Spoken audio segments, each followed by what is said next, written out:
You're watching Channels Television, broadcasting live from Lagos, Nigeria. Of course, today is a very, right about now, the Monetary Policy Committee has ended its meeting and they're gathering to begin reading out the decisions reached by the 12-member committee. We'll get to find out if all 12 members of the Monetary Policy Committee of the Central Bank of Nigeria actually participated in this particular meeting, which is the last meeting for the year 2016. And of course, most of the major issues on their plate will be key happenings in the Nigerian economy. Of course, just yesterday, the National Bureau of Statistics released the Q3 GDP numbers showing the economy contracted further 2.24%. Inflation, as we all know, has continued an upward trajectory. We've seen that at 18.3%.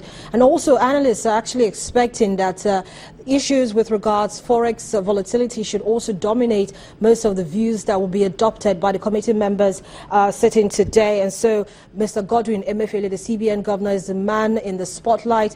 In just a bit, we'll be crossing over to the nation's capital, Abuja, to listen to the pronouncements and, of course, the monetary pronouncements and the reasons why the decisions were taken. Most analysts are expecting there will be no change in the rates. The monetary policy rate was actually increased from 14% in July, and at its last meeting, they maintained status quo. All key rates are largely unchanged, and most analysts actually predict that will be the case as well. Channel's business news editor, Bosno Mofaye, is live in the nation's capital, Abuja. He's got a panel of 2 economists who will be focusing on all of these issues. While we await the announcement, most of, we've got a poll running on Business Morning platform. Of course, we're asking what your views are. Do you think that the Monetary Policy Committee should leave rates unchanged? Do you think there should be a policy tightening, a policy easing? What really do you think? At this time, there's been growing calls that the committee should ease up on the rates, but that might not likely play out, especially as the central bank has continuously said it is more committed to ensuring stability, price stability, and not particularly about growth. And most are actually also still saying that they will toe that line. So we have a live feed now to the CBN office, and right about in another 10 minutes or so, the central bank governor, Mr. Godwin Emefiele, will be reading out the considerations that were made at this particular meeting and, of course, the committee's decisions. Don't forget that if you can't watch us live on television, you can follow this particular event online on any of our social media platforms. Let me quickly remind you of some. On YouTube, you can actually watch us live, youtube.com/channelsweb. You can also watch us live on any of your mobile devices. That is, of course, compliant with streaming live videos. You can log on to m.channelstv.com to watch this particular event that will be happening, or will be starting off in another 10 minutes or so. And as I already pointed out, Channel's business news editor, Bosno Mofaye, is live in the nation's capital. He's there with a panel of 2 economists who will be listening in on this particular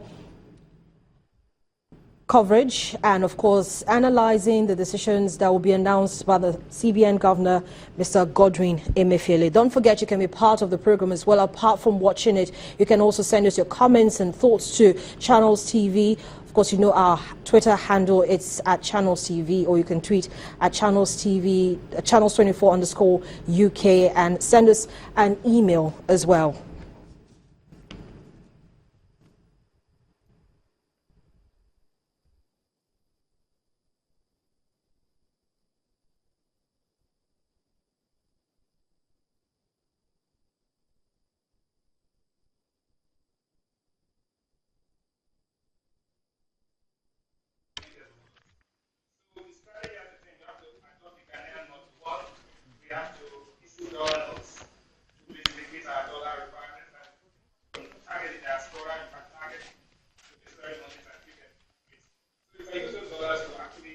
So while we count down, of course, and wait for Mr. Emefiele to begin to read out the considerations and decisions reached by the Monetary Policy Committee at this last meeting for the year 2016, let's take a look at some of the reports that have actually been coming in from some analysts this morning. FBN question is good morning. No, the MPC is likely to leave its stance unchanged because the committee is, among other things, faced with an economy which has contracted year on year for 3 successive quarters and inflation which has accelerated for 9 months in a row on the same basis.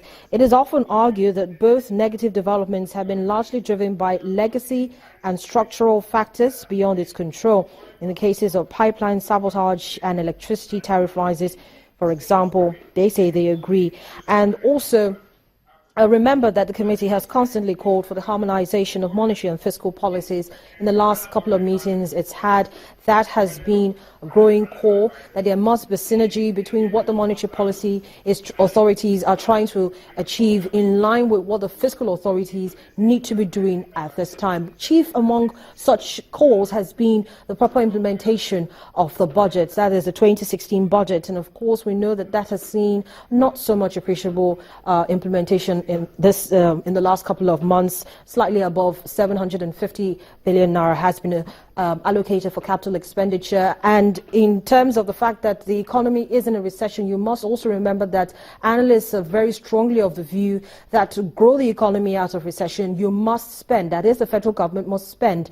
And until that begins to happen, you'll continue to see tepid movements and tepid sentiments from investors towards investing in this economy. Very recent figures released by World Economics is an international financial investment firm.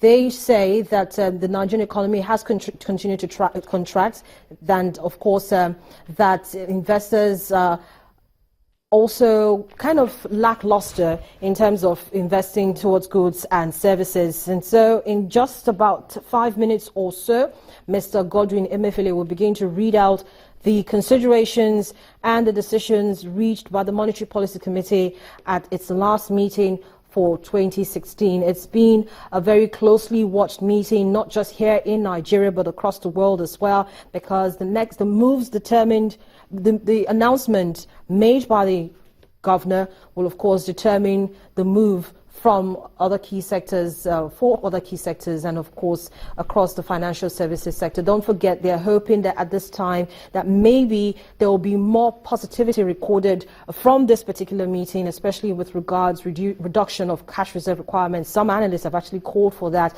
It's currently at 22.5%. They feel that if there's a reduction, then maybe the banks will be better gingered or better inspired to lend to the real sector. Well, it's neither here nor there. It's a bit of a mixed commentary on that particular subject. So while we wait, let's also remind you that you can be part of this particular event.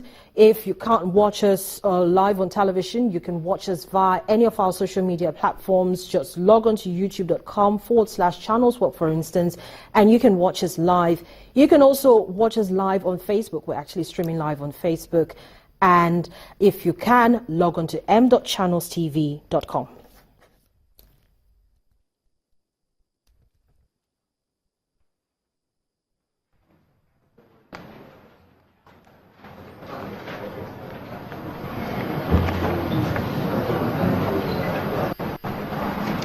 Good afternoon, members of the press, ladies and gentlemen. The Monetary Policy Committee met on the 21st and the 22nd of November 2016 amidst relatively subdued global and domestic economic and financial conditions. The committee evaluated the global and domestic macroeconomic and financial developments, as well as the challenges to the domestic economy up to November 2016, and outlook for the first quarter of 2017. In attendance were 10 members of the Monetary Policy Committee. The committee acknowledged the tapered growth trend of global output, stemming from relatively unbalanced risks to the global economic outlook. Global recovery remains fragile in the advanced economies, while the emerging markets and developing economies continue to struggle against strong headwinds, including low commodity prices, slowing demand, and instability of capital flows. the path to the modest improvements in the advanced economies has increasingly turned fragile owing to persistent uncertainties. The Brexit shocks have been relatively followed by outcome of the US presidential elections, accompanied by the planned referendum in Italy and general elections in France and Germany. The global political environment could not be more uncertain. In effect, current judgments about growth prospects in the first half of 2017 could be overly optimistic.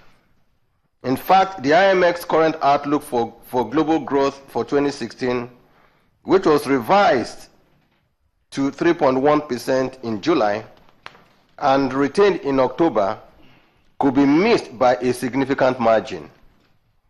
The World Bank has thus far retained its more cautious June 2016 global output growth projections of 2.4%. Headwinds to global growth prospects are also emanating from weak trade and financial distortions. The OECD economic forecast, September 2016 update, emphasized that both elements underpin the current low growth trap facing the global economy.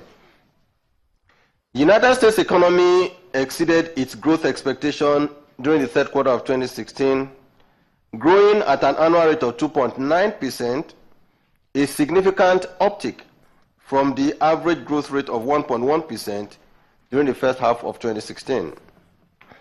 The enhanced performance of the economy was attributed largely to the growth of inventories and robust surge in exports, coupled with improved consumer spending, even as the mining sector recorded a pullback. Japan's economy grew at a seasonally adjusted annualized rate of 0.2% during the second quarter of 2016, compared with 1.7% during the first quarter of 2016. The moderation in growth was largely attributed to weak wage growth and a strong yen. The Bank of Japan, in a rare move at its September MPC meeting, set a target for government bond yields and introduced an inflation overshooting commitment. The bank voted to apply an interest rate of minus 0.1% to the policy rate balances in current accounts held by financial institutions. The bank also announced a plan to purchase Japanese government bonds up to 80 trillion Japanese yen, approximately $788 billion, among series of policy measures taken towards achieving the price stability target of 2%.